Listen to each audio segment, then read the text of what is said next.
Greetings. So, yeah, I got a new NVMe drive and, well, it had Windows on it, so I kind of want to zero it out. So, I thought I'd do a quick video on how to, or not on how to do that. I've done plenty on how to do it, but uh, just a quick one to see how it actually will work out on an NVMe drive, speeds and whatnot. It's kind of a new technology for me. Anywho, hope you enjoy.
And there we go.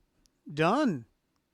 Holy snap, that's the fastest I've ever had one get finished. 2 minutes and 49 seconds. Man, NVMe, new technology. Amazing. Anywho, if you like this video, like, share, subscribe, all that jam. If you want to help out, there's links in the description below where you could toss a couple coins my way.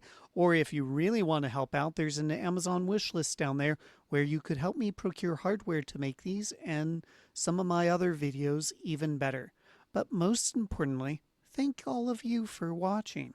And until next time, bye-bye.